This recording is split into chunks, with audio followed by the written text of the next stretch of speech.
ทหารองค์สมเด็จสัมมาสัมพุทธเจ้าพร้อมโดยอรหันตสาวกเจ้าตั้ง80 พระองค์ในคณะนั้นพระพุทธเจ้าว่าเกิดวินิจพิจารณาตีนี่นะจะเป็นตีเจริญไปในปลายภาคนะโอ้เพราะฉะนั้นก็เลยหาบเข้าของนายช่างทองแล้วมดนายช่างทองก็ยังว่านะปิติยินดีล่ำถวายเข้าด้วยแต่ตลืมตาหน้าไหมเอาผู้หญิงเนี่ยจะพระพุทธเจ้าก็เลยบอกพระอนุนไปตักน้ำมือกำล้อว่าตักน้ำที่ไหนที่น้องเอียงเนี่ยฟังตั้งโต๊ะว่าราชลำปังพัดพระธาตุอันนี้ก็เจ้าตุนหลวงนี่ไปกำมือพระอนุนเนอพระอนุนก็เตียวไปกับบาทไปกับไปกระติ้งนุ่งติ้งนุ่งติ้งนุ่งโอ้ไปปะใส่ยังว่านะไปปะเซมยังเป็นเมือกได้ฟอหาน้ำกำหันพอหายังกำหันเป็นควันขาวเมือกมันมาเกิดอยู่อย่างนี้แล้วมันเป็นไตอย่างนี้ว่าเกิดติแต่เป็นไตพญานาคที่อาสไหลอยู่ในปืนแม่น้ำหนองเอียงขนาดดนบรรดาคือหมอกควันขึ้นโป๊กขุมหนองเอียงมือได้หันโอ้พุทธเจ้าก็เลยพระอนุนก็เลยเสด็จก็เลยปีกมาบอกพระเจ้าถวายบังคมพระยาค่ะเมื่อกี้ข้าพระเจ้าไปแล้วปรากฏว่าไม่เห็นพระยาค่ะเห็นก็เป็นหมอกเมือกบดายพระยาค่ะพระเจ้าจะทำยังไงพระเจ้าก็เป็นยังเดี๋ยวข้าจะไปเฮ้อว่าพุทธเจ้าก็เลยตุยไปพอปรากฏว่าเป็นพญานาคแถลงออกมาเป็นพวกกันคนมาบดบังน้ำในมดพระพุทธเจ้าก็เลยนาคเลยมันต้องพญาขี้สมัยแต่ก่อนนะพระพุทธเจ้ากะกุสันทาโกนะข้ามานาพระพุทธเจ้ากัสสปะก็เคยมากินน้ำที่นี่เหมือนกันนี่สถานทั้งหลายพญานาคเลยว่าแป้ก็ว่าแป้แล้วกับเดี๋ยวจะรอกับแล้วกับเพียพอถึงพระพุทธรูปองค์นี้พระเจ้าองค์นี้จะรอว่าสิ่งตัวมันยังก่อนเฮานี่หันมาเนี่ยถึงพระเจ้ากะกุสันทาโกนะข้ามานากัสสปะปุ่มจิตตัวน้อยจะอีพญานาคเป็นตัวใหญ่โลสถานหลายก็มันจิตตัวน้อยจะนี่แบบมันลั่งมันจะไอ้มันจะน้องมันจะปีกันเนี่ยก้ามันลั่งจะถาคาตะแต่ก้าโอ้มันแต่จะได้ว่าพระพุทธเจ้าเขาก็ได้แถลงกายหยักหือหันหยักหือหนักครับทั้งหลายโดนบันดาลแถลงรีบออกคือเนี่ย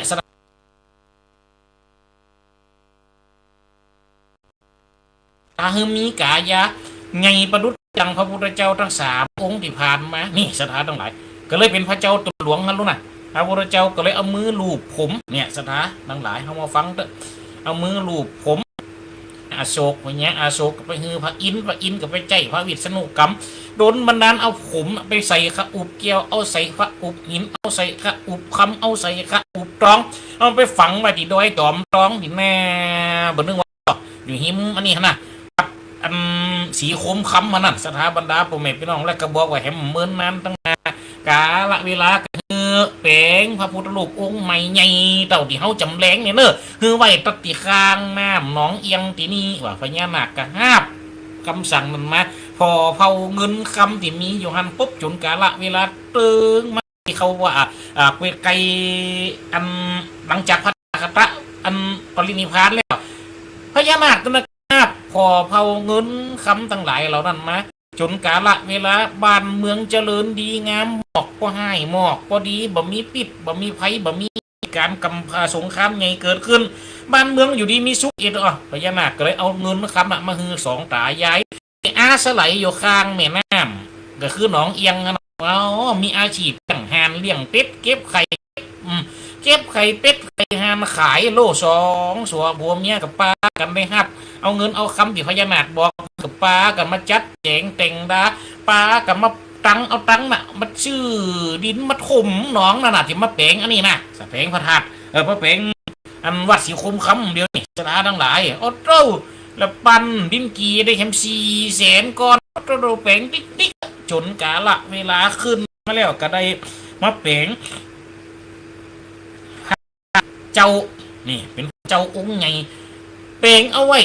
เตรียมน้ำหนังเตรียมดินกีมพระเจ้าองค์นี้ใจดินกีปั้นด้วยกัน400,000 ก้อนนี่ลูกป่าหรอโตมีนาตักกวางหัวเข่าซ้ายไปหัวเข่าขวาใน14 เมตรตั้งแต่ที่ปุ่นนั่งตะกามต่ำจิกโมลีไม่ได้กัน16 เมตรฟลูลองขึ้นพระเตอสถานทั้งหลายพระพุทธเจ้าดลบันดาลอย่างใดไว้ก็คือได้อย่างอันเพาะพญานาคมาดลบันดาลเธอเป็นตัวอย่างเอาไงจะอีล่ะสถาบรรดาพ่อแม่พี่น้อง นี่ตั้งแต่หันประกาศสร้างวัดสร้างวาที่หันขึ้นมานะนี่อันนี้ก็เป็นแหมตำนานหนึ่งสถาบรรดาพ่อแม่พี่น้องแต่ถ้าว่าเอาแหมตำนานหนึ่งที่พากฏในลักศิลาแผ่นศิลาจารึกแผ่นที่เสาเก่าอยู่พิพิธภัณฑ์สถานเมืองลำพูนอันนี้เพิ่นได้กล่าวได้บอกเอาไว้พระถาดพระเจ้าตนหลวงเขานี่เอาโตสร้างเมื่อก่อนเมื่อเก่าเดิมปีเมื่อพศ2034ป่วนนะโอ้ตอนนั้นมีชื่อว่าพระเมืองหนี่เป็นผู้สร้างก่อหลังสร้างแปลงเปิ้นยึดเอาเดียนเป็ดปิ้งนะตั้งหลายตอนนั้นเพราะฉะนั้นประเพณีก็เลยอยู่เดียนเป็ดปิ้งตรงที่สาขาปูจาถึงวันนี้สถานทั้งหลายโอ้ก็เลยก่อหลังสร้างแปลงขึ้นมาก็มันจะเลี้ยวทีมหีบนะต่อมาปุ๊บพระยาหนีเมืองเนี่ยพระยาเมืองหนีกับอันสิ้นพระชนสวรรค์เราโคตรปีกขึ้นสู่สวรรค์จันฟ้าก็มีพญาหัวเกียนเนี่ยสถานตั้งเขามาสร้างแหมโอ้ได้16 ปีโอ้ยพญากับสิ้นไปแหมอันนี้ก็เลยพระเมืองตูก็เลยพญาเมืองตู่มาสร้างต่อแหมจนแล้วจนลุกก็ได้เอาเวลาที่ฉลองเนี่ยสถานทั้งหลายก็ได้วันเดือนเป็ดเป็นไงมั่นี่สถานทั้งหลายเพราะฉะนั้นก็เลยยึดเอาประเพณีสงน้ำพระเจ้าตนหลวงนี่เอาเดือนเป็ดสถานบรรดาพ่อแม่พี่น้องแต่สร้างในหลายยุคสร้างในหลายสมัยนะสถานทั้งหลายก็ว่าบางตำห้าก็ว่าเกิดขึ้นเมื่อสมัยพระเจ้าติโลกกลาดเมื่อ500 ปีศาสนาพุทธได้เมื่อก่อน500 ปีก่อนที่จะสร้างอันเมืองหมดสถานทั้งหลายเมื่อพร้อมกับที่สร้างเมืองหมดอาจจะเป็นองค์นี้กำใจยังได้หมดสถานทั้งหลายคนที่เป็นสร้างนี่เป็นจิวาศาลาสิงห์นี่หรอหรือว่านายช่างสิงห์นะมาจากเมืองเจียงแสนนะมาแปลงพระเจ้าตนหลวงสูงได้16 เมตรกว้างได้14 เมตรหน้าตักนะสถานทั้งหลายกว้างของหน้าตักหัวเขาฝั่งซ้ายไปหาหัวเขาฝั่งขวาพระเจ้าตนหลวงวัดนี่ชื่อวัดศรีโคมคำนะเข้ามาพอสถาบรรดาผมแม่พี่น้องเมืองลำพูนเมืองพะเยาเนี่ยจะสน่อยนะเอาแม่แต่ปัจจุบันนี่หลวงปู่ศิลาที่โรงเรียนห้วยบงเนาะกับมีศิลปะเพิ่นเรียกว่าศิลปะขับค่ายขับค้ากับพระเจ้าที่สำคัญหนังสถานทั้งหลายในประเทศเขาองค์หนึ่งก็คือพระเจ้าเกียวมรกตนี่สถานทั้งหลายเป็นศิลปะพระพุทธรูปหินทรายแต่พระเจ้าเกียวมรกตสร้างมาจากหินยกสีเขียวน้ำดีเนี่ยสถานทั้งหลายเพิ่นกันเลยนี่ใช่ไหมสถานเขานั่นคือพระตึกเป็นการก่อร่างสร้างแสงแสดงว่าตระกูลช่างดินแดนล้านนะเมืองเจียงแสนโยนกกับพันมึงเขาเด่นเขาล้านนะเขานี่มีช่างมีบุคคลที่มีความสามารถมีบุคคลที่มีความที่เป็นฝีมือในการก่อหลังสร้างแปลงจัดเจ๋งเต่งยองสิ่งเหล่านี้แสดงว่ายุคเก่าเนี่ยดินแดนเขาเนี่ยเป็นดินแดนที่บ้านจุ่มเมืองเย็นอย่างหนึ่งสถานทั้งหลายบ้านได้กระตามแต่ที่บ้านจุ่มเมืองเย็นบ้านดีเมืองดีนะบ้านนั่นเมืองนั่นพระเจ้าจะงามเอาไปพอสถานทั้งหลายแต่ละตีแต่ละแห่งพระเจ้าสันเตียปุ๊ดกระดุงกระดังบางองค์บางอันก็ยังงามอยู่บางองค์เหลียกับหัวยังว่าพองามหิมปากเป็นกิ่วขันนงเอามาลุ้มอย่างนี้มันงดงามสถานทั้งหลายเขาไปพอตึกเดี๋ยวพระเจ้าลุกมาหล่อตอง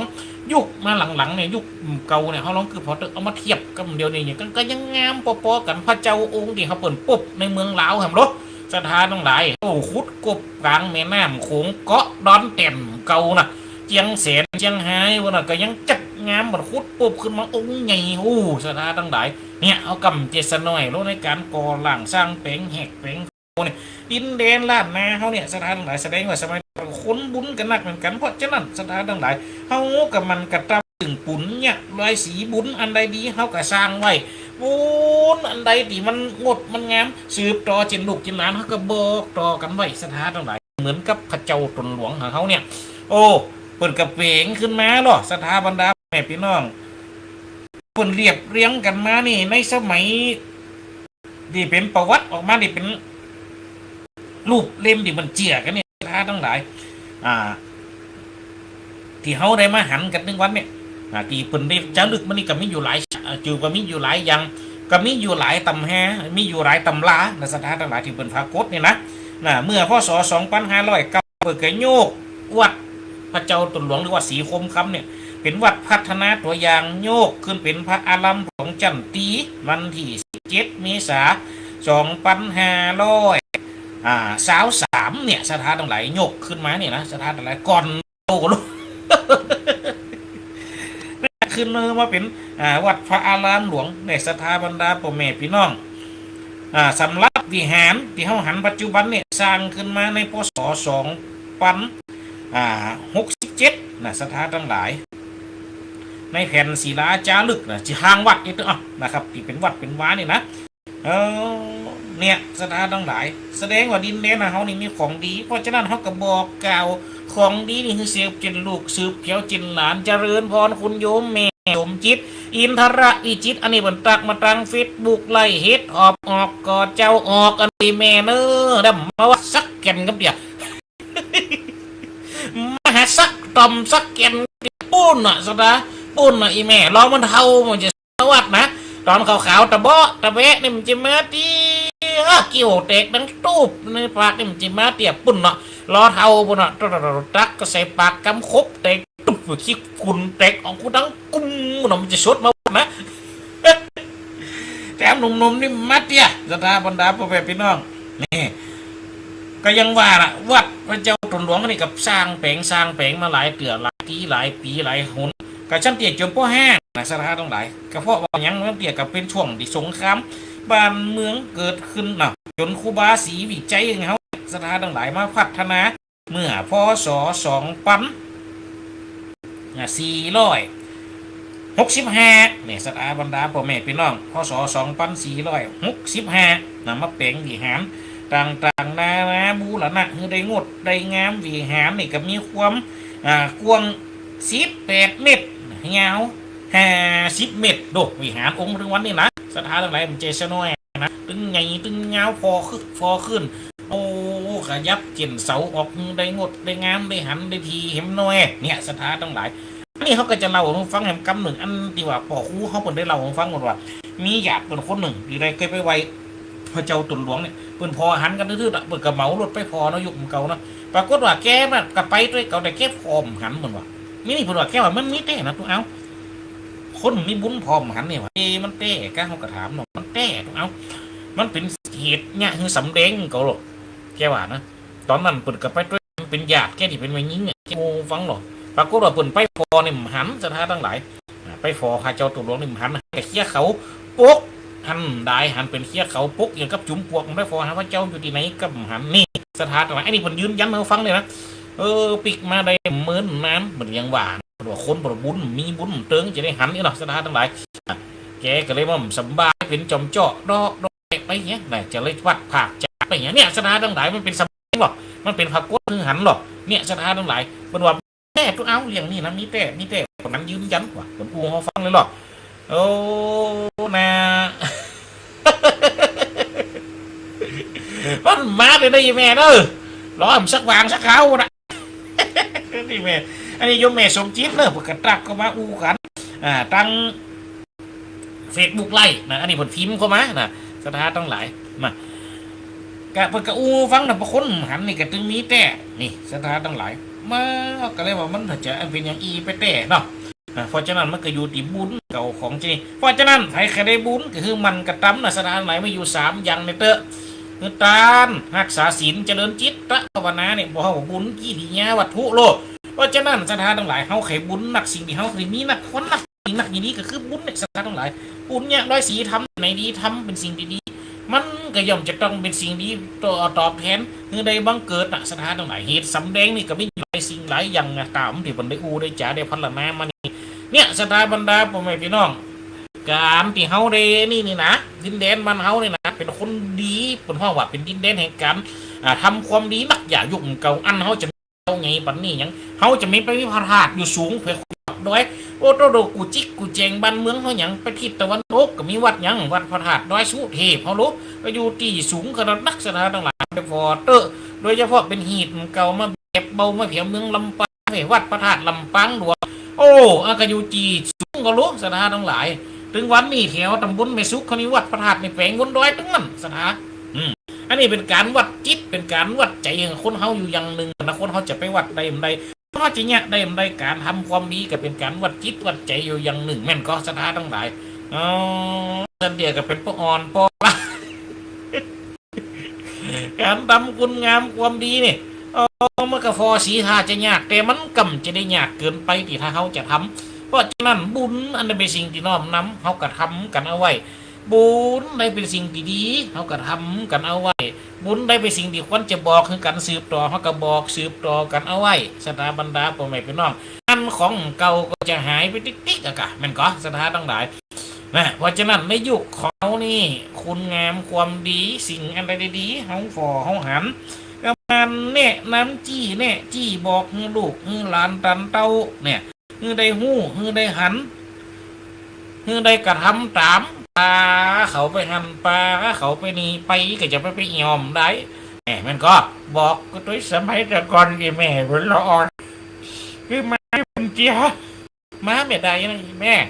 มาไว้ฟาชัดเด็กก็มาไว้ฟาเจ้าตุนหวังเนี่ยก็มาจะได้ขี่ล้อปะ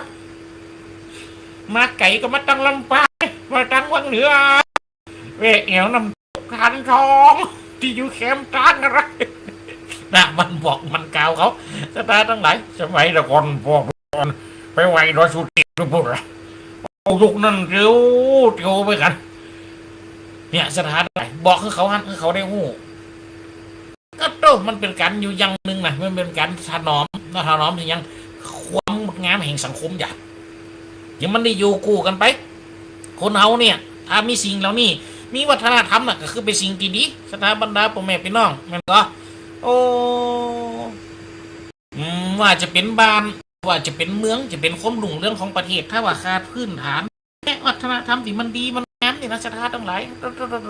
บ้านนั่นเมืองนั่นเป็นว่าเป็นบ้านเป็นเมืองหรอเป็นความใช่ก็เป็นไปมันได้หรอสถาบันดาพ่อแม่พี่น้องโดยเฉพาะดินพื้นภาคถึงภาคเหนือภาคกลางภาคอีสานภาคใต้ทำพอเดือดสถานนะเขาก็มีขนบและมีธรรมเนียมสิ่งที่เขาปฏิบัติสืบต่อกันมาเนี่ยสถานทั้งหลายมันก็ต้องตามหีบตามห้อยเขามันมาตามทำน้องทำตามน้องคล้องทำมันก็จะไปยุ่งไปไงตัวฉะนั้นปั่นพื้นสถานทั้งหลายกันก็อันเนี้ยดูเจ้ากับบัติดตามเดี๋ยวคนเขาคนแก่ก็ได้ได้บอกได้ข่าวได้กล่าวเขาหูมาเนี่ยเขามาฟังว่ากระหม่อมกันนะสถานบรรดาผมไม่พี่น้องก็ได้เล่าเขาฟังเนี่ยเล่าเฟสดีว่าไปอันแผงโก่งหงสาปุโลโอ้หลวงพ่อในตำบลเขานี่มีตนหนึ่งสมัยเก่าเบิ่นกับป่อคนนี้ปัดกันป่อเป็นคนบ้านเขาเนี่ยบ้านห้วยแหนเนี่ยสถานตั้งหลายแต่ลูกมันเป็นตู้เจ้าอยู่แหมวัดหนึ่งจะเป็นตู้เจ้าหัววัดหากว่าตอนที่เป็นละอ่อนน่ะไปนอนไปป่อเนี่ยสถานเป็นฟังว่าเราเขาฟังนะไปนอนไปป่อปรากฏว่าอันนอนเผาเขาเนี่ยไฟไหม้เฟียงเนี่ยลามหาฟ้าห่มไหม้มือลูกเนี่ยว่าแขนลูกแล้วเนี่ยแขนลูกเปล่าหักษาเหมือนนั้นก็จะให้อยากลูกหายแล้วมุดป่อก็ยังว่านะสถานทั้งหลายเลยหนีออกวัดคงซึกพิษหรือได้เนี่ยให้ลูกเป็นแผลชักกันในห่อนได้ใครได้หนาวก็เลยหนีออกจากบ้านจากท้องเนี่ยลูกใหญ่มาแล้วเพื่อเป็นการลงโทษตัวเก่าหัวหนีไปไหนสุดท้ายตัวเจ้าน่ะเป็นใหญ่มะเป็นเบาปอหูกำละมดก็เลยเตียวตางไปหาป่อคนเนี่ยต้องกระถามว่าอยู่หันเตียวขึ้นเหนียไปลูกแกก็หนีขึ้นไปอยู่ยังนี่อยู่ไปขั้นแรกก็หนีไปยังเป้าอีกนะแกก็ติดตามไปหาตั้งพี่น้องยังเป้าก็ว่าเปิดขึ้นไปเห็นปุ่น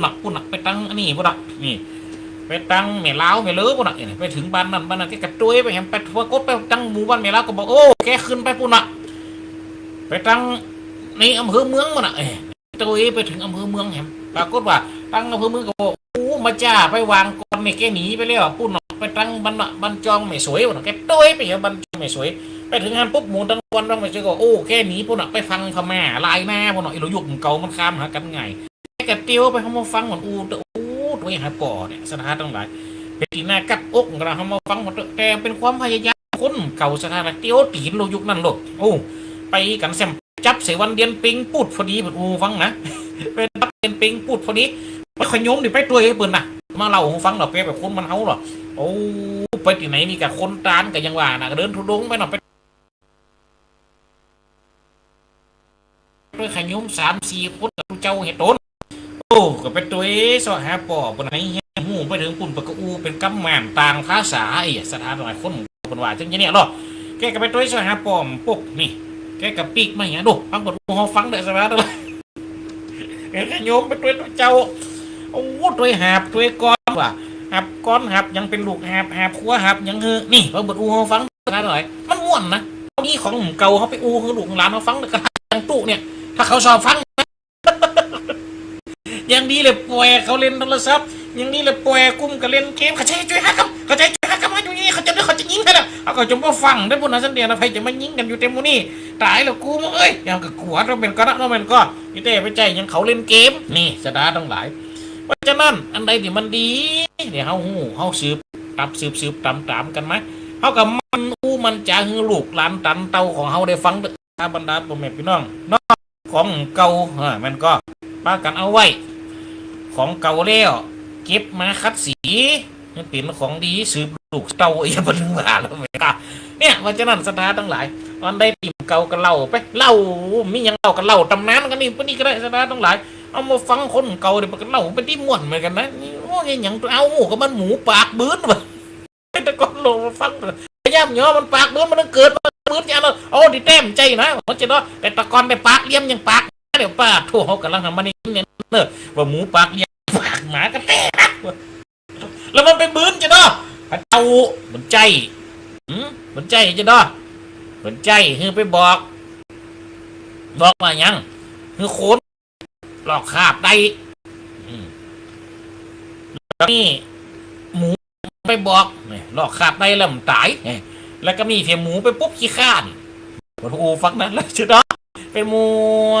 ไปเลอะเหลืองเล่นก็ได้มันเลยมดไปบอกไปฝากกำนี่บอกคืองูไปฝากงูไปบอกคนก็เหนืองูเลยผมบอกนี่ปีกมาพระพุทธปีกมาปุ๊บพระเจ้าก็เลยถามพระเจ้าอยู่บนสวรรค์นะผมก็ถามเข้าใจไปบอกว่าคนหลอกขาบได้มันต้องตายแล้วจะหนีไปบอกแล้วโอ้ข้าฝากงูบอกแล้วพระเจ้าโคตรโตปากหมูเลยปากบื้นฝืนโตมีอะไรวะแต่ก็แต่ว่านะไปดูเขาฟังจะนี่เนี่ยสดาทั้งหลายอย่างกับนี่หมูบุญก็สอกในกระดึงมีตำแห้งหรอคนเฮาทดาเนี่ยคือดาตั้งหมาไปเลยหรือว่าหรอกถ้าเป็นหมูตอนนั้นพระเจ้าสักประหารเนี่ยเอาหัวคาเนี่ยก็คือเป็นตีสักกะละบูชาคือเป็นเตี่ยงเทวดาเลี้ยงตีบเลี้ยงเต้าเนี่ยสดาทั้งหลายก็เลยเป็นหีบห้อยสืบมาหอดปัจจุบันละกันเดี๋ยวนี้รถยังเอาหัวหมูเลี้ยงเนี่ยสดาบรรดาพ่อแม่พี่น้องยังอันเลี้ยงเทวบุตรเทวดาเลี้ยงอาหารเจ้าเลี้ยงมันผีใหญ่หลวงเนี่ยใจหัวหมูกับหมูเนี่ยมันสื่อสัตว์สถาบรรดาผมไม่ต้องมันจางมันโกงไหวแต่เพราะฉะนั้นหมาเนี่ยเป็นสัตว์ที่ขี้จุมันว่าสถาทั้งหลายแหมก็เลยโดนบนด่าเนี่ยจะด่าใจกันเอาหมาเอามาอ้างนี่อย่างกับสถาทั้งหลายเขามาฟังเนี่ยมันก็เป็นกำเหล่าอยู่อย่างนึงนะที่เขาได้ฟังคนเราคนแก่คนเราเนี่ยสถาทั้งหลายเพราะจะอีปอแม่เขากับมันสิ่งเราอยู่คือหลานเขาฟังประเพณีฮันประเพณีนี้มีตำนานอย่างอันมีตำนานอย่างอีพระธาตุโดยสุเทพเป็นอยู่ที่สูงเนอพระธาตุคุณใจคนเกิดปีนั้นเนอพระธาตุลำปังหลวงคนเกิดปีนี้ไปไวเนอจ่อแห่เมืองแต่เปิ่นไปเปิ่นไวยันนี่เนอโอ้แจ่แห่งเมืองนานคนเกิดปีนี้ไปไวเขาก็บอกกล่าวลูกหลานตันเตาเขาหันสดาบรรดาพ่อแม่พี่น้องเรียนยี่เรียนจีใหม่กับป้าเขาไปวัดเนี่ยสถาต่อหลายกะจริงจะเป็นสิ่งที่งดเป็นสิ่งที่งามนะสถาบรรดาพ่อแม่พี่น้องดีกว่าดึงมันต้องเต้นดนตรีเสียงปันปื้นเลยกับเบียงประดังแทบปุ่นบางทีบางแห่งเปิดเพลงเพราะฉะนั้นสถาต่างเวลาฉลองเวลากินมันมีเปลือเพราะฉะนั้นเวลาที่เขาจะอยู่ด้วยเขาจะป้าเขาไปทำบุญน่ะมันมีน้อยเพราะฉะนั้นบรรดาพ่อแม่พี่น้องที่ทุกเจ้าได้อูมานีได้จ๋ามานีไม่ได้เป็นการสั่งไม่ได้เป็นการสอนหรอกเป็นการฝากกันไว้เหมือนได้นะสถาทั้งหลายฝากความดีฝากสีฝากขนบฝากธรรมเนียมฝากความงดความงามน่ะแผ่นดินบ้านเฮา